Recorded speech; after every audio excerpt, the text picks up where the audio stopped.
On June 12, 2026, SpaceX raised $75 billion in a single morning.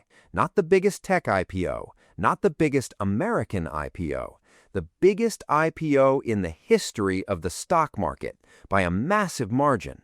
The previous record was Saudi Aramco at $29 billion. SpaceX nearly tripled it. And here's what nobody's talking about. Whether you wanted SpaceX stock or not, you might already own it. Today, we're breaking down exactly what happened, what it means for your index funds, and whether the retail IPO access was a real opportunity or the oldest trick in finance dressed up in a spacesuit. Section 1. The scale of this thing. Let's put the size in perspective because the numbers are genuinely hard to process. SpaceX raised more money in this single IPO than every U.S. IPO in 2024 and 2025 combined. It opened at $135 a share and closed its first day at $160.95, a 19% jump, pushing its total valuation above $2 trillion. That puts it inside the top 10 most valuable publicly listed companies on Earth on day one. And this is a company that lost $5 billion in 2025. We'll come back to that. The point is, this wasn't just a big IPO. This was a structural event for financial markets, and the ripple effects are landing in portfolios people haven't even looked at yet. Section 2. The retail trap. Here's where it gets interesting, and where most coverage stops being honest with you. SpaceX didn't just go public the normal way. They rewrote the playbook on purpose.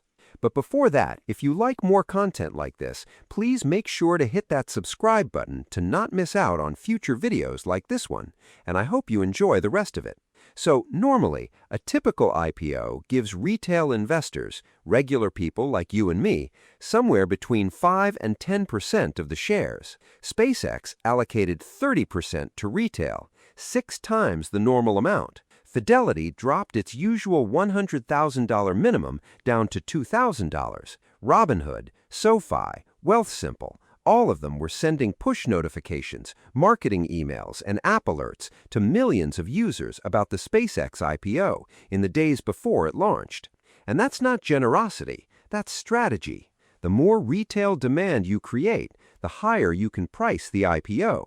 If millions of people are competing for a limited number of shares, you can set that price aggressively, and SpaceX did exactly that. Now, there's a 2025 academic study that looked at 24 IPOs that went through this exact same retail access model, through Robinhood and SoFi specifically, the same platforms used for SpaceX. The average outcome? Those stocks dropped over 60% from their offer price within 1 year, underperforming comparable IPOs by 20 percentage points. The researchers found 2 reasons. First, the companies choose which deals to push on retail investors, and evidence suggests they pick the aggressively priced ones, the ones big institutions are less enthusiastic about. Second, the push notifications create a short-term buying frenzy that inflates the price. The hype fades, and then the price follows.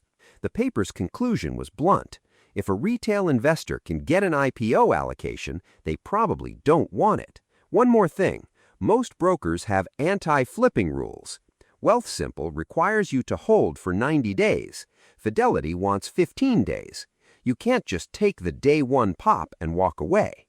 Section 3. Your index fund and the rule changes. This is the part that affects the most people and gets explained the worst, so stay with me.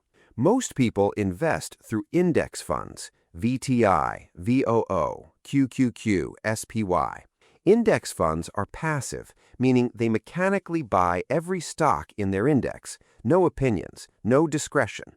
If a stock is in the index, they have to own it. SpaceX knew this, and their team lobbied index providers, the organizations that write the rules, to change those rules before the IPO, so that index funds would be forced to start buying SpaceX shares as quickly as possible. More automatic buying pressure means a higher, more supported stock price. It's not illegal, it's just very deliberate. So what actually happened? Let's go index by index. The NASDAQ 100, that's the index behind QQQ, changed its rules. Large companies can now enter after just 15 trading days instead of waiting months. SpaceX is expected in late June or July 2026. The CRSP Total Market Index, which powers Vanguard's VTI, quietly updated its rules to allow SpaceX after just 5 trading days. Vanguard's own analysis estimates SpaceX will make up about 0.12% of VTI. Small, but when you're talking about trillions in assets, that's still billions of dollars in forced buying. MSCI already had fast-track rules for megacap IPOs and didn't need to change anything. SpaceX gets in after 10 trading days. FTSE Russell, which runs the Russell indexes, updated its rules to allow entry after 5 trading days as well. And then there's the S&P 500, the most widely held index in America, with $24 trillion benchmarked to it, and it said no. S&P kept its 3 requirements. You must be profitable, you must have been public for 12 months, and you must have adequate shares available to trade. SpaceX fails all 3 right now. The earliest it could possibly enter the S&P 500 is mid-2027, and that assumes it becomes profitable before then. So, if you hold VOO, SPY, or IVV, you won't see SpaceX in your portfolio for at least another year. Section 4. The free float problem. Here's a detail that changes the whole picture. SpaceX's free float, meaning the percentage of shares that are actually available for people to trade, is only about 4%. Elon Musk alone controls over 80% of the voting power. So while SpaceX has a total valuation of $1.75 trillion, the portion that can actually trade hands on the open market is worth around $75 billion. Most indexes weight stocks by their free float, not their total value. So even when SpaceX enters your index fund, its actual weight is tiny. In VTI, it's estimated at 0.12%. If you have $10,000 invested in VTI, you'd own about $12 worth of SpaceX. The bigger story is what happens as insider lockups are released over the next 6 to 18 months. That's when SpaceX's weight in indexes could multiply significantly, triggering much larger waves of forced index buying. Section 5. The company itself. Let's talk about what you're actually buying. In 2024, SpaceX generated around $15 to $16 billion in revenue and was profitable. But in 2025, revenue grew to $18.5 billion, and the company posted a $5 billion net loss. Why?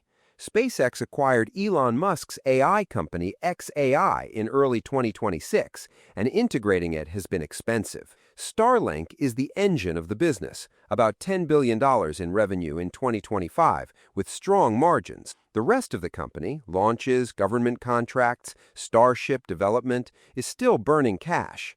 The IPO prospectus says the $75 billion raised will go toward AI compute, launch infrastructure, and expanding the Starlink constellation. This is a company making a long-term infrastructure bet on space and AI simultaneously, under a founder who controls the board completely and who publicly acknowledged he was distracted in 2025. That's worth knowing before you treat this like a normal stock. Section 6. What should you actually do? So let's make this practical. If you hold VTI, QQQ, or most broad market ETFs, you either already own SpaceX or you will within weeks. You don't need to do anything. That's the whole point of indexing. If you're thinking about buying SPCX directly, the 19% day one pop is already priced in. You're not getting in at the ground floor. You're buying a $2 trillion company that's currently unprofitable, priced almost entirely on vision and future potential. Former NASDAQ President Robert Greifeld put it plainly on day one. This is a stock trading not on fundamentals, but on the aspiration of what's possible. That's not necessarily wrong. Tesla did the same thing for years before it worked out. But it's speculation, not investing, and your position size should reflect that distinction. If you received an IPO allocation and you're sitting on a gain, make a deliberate, calm decision rather than letting the hype make it for you. SpaceX rewrote the rules, literally. Multiple index providers changed their methodologies. Retail brokers dropped their minimums. A private rocket company raised $75 billion in a morning and became one of the most valuable companies on Earth by lunchtime. But the most valuable thing you can take from this isn't whether SpaceX succeeds, it's understanding the mechanics, how IPOs are priced, how index inclusion works, and how retail enthusiasm gets engineered. Because Anthropic and OpenAI are both reportedly planning IPOs this year at valuations above $1 trillion each. This exact playbook will run again. Now you know how to read it. If this helped you, drop a comment. I'm curious whether you're buying SPCX. And also make sure you watch this video to find out how AI and quantum ETFs are booming right now.